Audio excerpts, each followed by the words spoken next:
Tanglong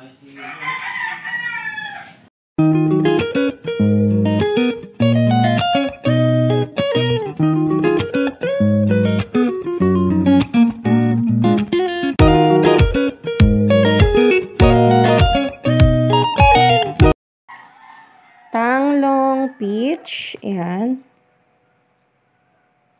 Ayan, tapos tanglong white variegated. At ito walang label pero tanglong light pink ito.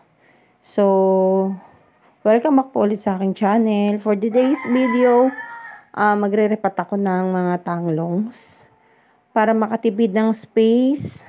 Pagsasama-samahin ko sila dito sa isang malaking paso. So, pare-pares naman sila ng variety. Iba-iba lang ang kulay. So, gusto kong pagsama-samahin sila dito sa isang paso. So, unahin natin yung ito. Ayan. Kasi medyo malaki siya eh. Malapad. Malapad kasi yung pinaglagyan ko. So, itaktak lang natin. Ganyan. Ako kasi hanggat maaari ayokong tanggalan ng lupa. Para hindi masira yung ugat. Kasi hindi naman siya, wala namang insekto. So, ganyan. Pero babawasan ko pa rin kasi nga, meron akong isasamang mga ibang halaman din. Pero pares na variety. So, bawasan ko lang dito sa gilid. Dahan-dahan lang kasi maliliit yung mga ugat. Ayan, marami siya pero maliliit. So, kailangan ingatan natin yung pagtanggal ng lupa. So, para magkasya yung ibang ilalagay kong halaman. So, payat lang naman yung ibang mga paso nila.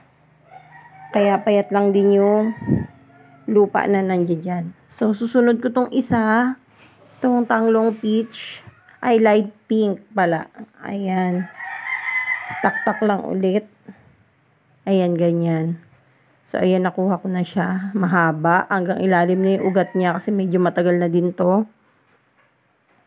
Ayan, para makabuelo din siya. Malaki din yung paglagay niya ng ugat. So, ayan, mataas. Bawasan ko pa yung ilalim niya. Ayan. So, kung medyo naman maipa yung pinaglagyan nyo, pwede nyo na itaktak. Kasi para mas mabilis tanggal yung mga nandiyan sa inyong halaman. Yan, para iwas din sa pagkaputol ng mga ugat.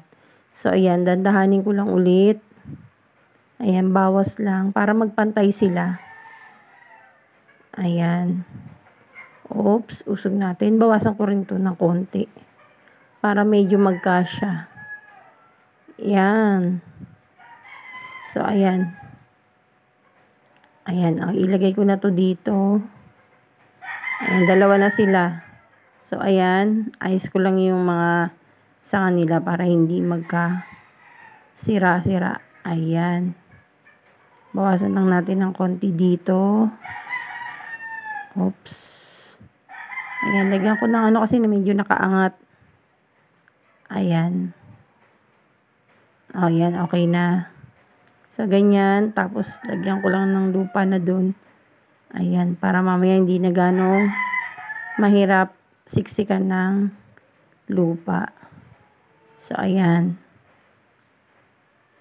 Bawasan ko kasi parang umurong yung mga lupa dito. Ayan. Konti pa. Ayan. Dandan lang. Baka magalaw ang mga ugat.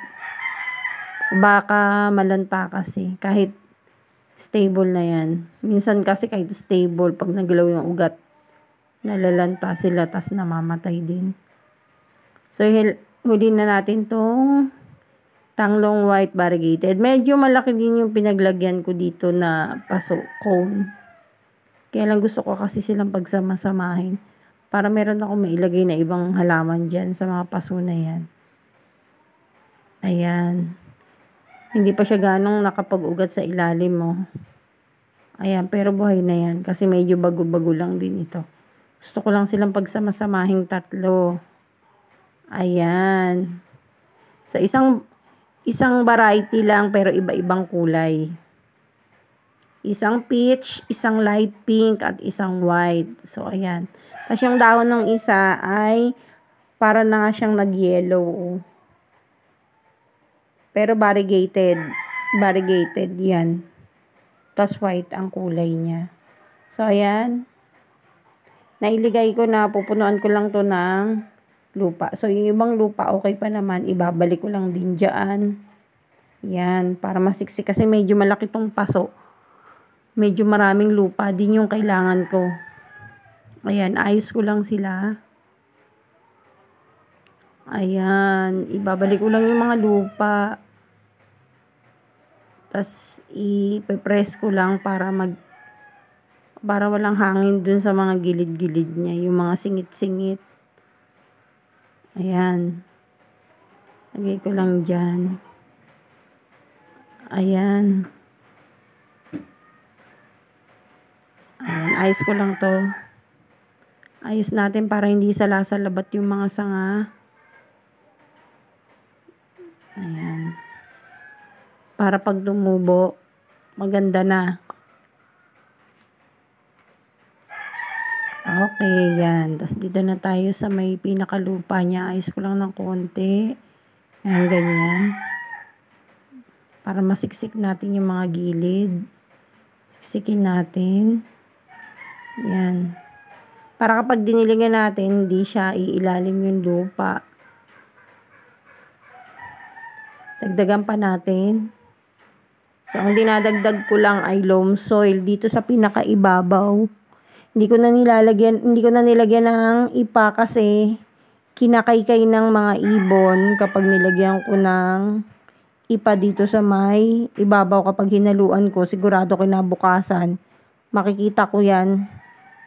Hinukay na naman ng ibon. Daming ibon dito sa amin. Ayan, kaya purong ipa na lang. Total, ibabaw na lang naman siya. Purong ipa. Purong loam soil na lang pala ang ilalagay ko dyan. Para iwas kaykay ng mga ibon. So, ayan. Purong ipa lang. So, ayan na siya. Tapos na. Putulan ko lang yung mga extra dyan sa gilid para hindi naman masyadong makapal. Para pag tumubo, maganda. So, yung mga sobra-sobra lang. Ayan, tsaka yung mga pangit na yung tangkay. So, ayan. Ayan, tapos na. O, diba? Isang variety. Tatlong varieties ng tanglong sa iisang pot. So, ganyan lang. Pag gusto nyo ng tricolor, di kayo marunong mag-wrap, okay na yan. So, thanks for watching. Bye muna.